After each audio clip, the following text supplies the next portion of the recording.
கடன் தீர்க்கும் கொள்ளு.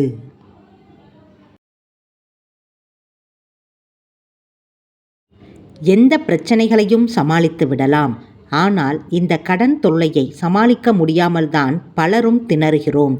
கடன் பிரச்சனையை நமக்கு கொடுக்கக்கூடியவர் நவக்கிரகங்களில் கேது பகவான் ஆவார். இவரை சாந்தப்படுத்தி கடன் பிரச்சனையிலிருந்து எப்படி நாம் மீள முடியும் என்னும் ஆன்மீகம் சார்ந்த ரகசியத்தை தொடர்ந்து இந்த பதிவில் காண்போம் வாருங்கள். கடன் பிரச்சனையை உண்டாக்கக்கூடிய கேது பகவான் நம் ஜாதகத்தில் உட்கார்ந்து கொண்டு நம்மை ஆட்டி படைத்து கொண்டிருக்கிறார்.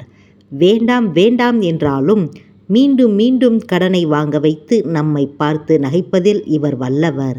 இவரை சரிகட்டிவிட்டால் சுலபமான கடன் பிரச்சனையிலிருந்து மீண்டு விடலாம் என்பது சாஸ்திர வழிமுறையாகும். எதிர்பாராத நேரத்தில் சிக்கலில் மாட்டிவிட்டு கடன் என்னும் அஸ்திரத்தை நம் மீது எரியும் கேது பகவானுக்கு உரிய தானியம் கொள்ளு.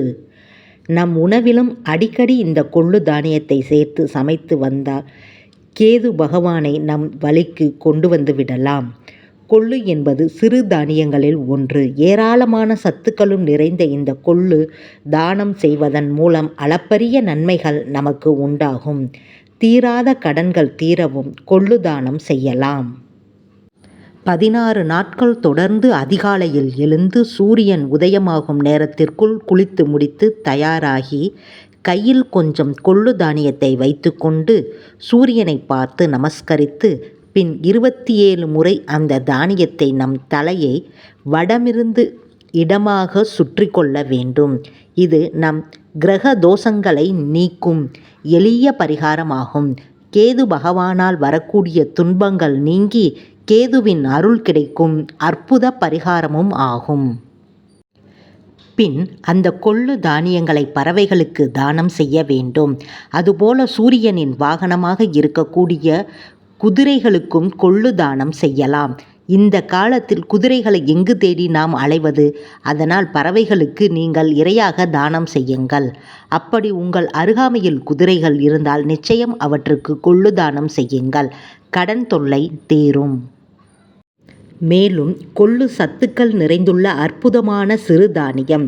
இதனை ஏழை எளியவர்களுக்கு தானம் செய்வதன் மூலமும் கேதுவின் அருள் உங்களுக்கு கிடைக்கும்.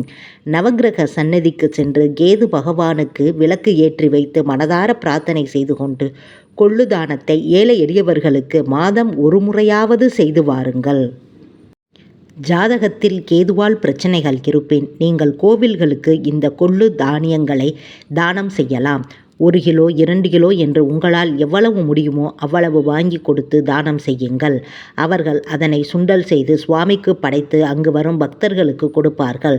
நாமும் கொள்ளு சுண்டல் தயார் செய்து கோவிலுக்கு கொண்டு சென்று அங்கு வரும் பக்தர்களுக்கு தானம் செய்யலாம். இம்முறைகளில் எல்லாம் நீங்கள் கொள்ளு தானம் செய்வதால் விரைவிலேயே உங்கள் கடன் எல்லாம் அடைந்துவிடும் என்பது நம்பிக்கை.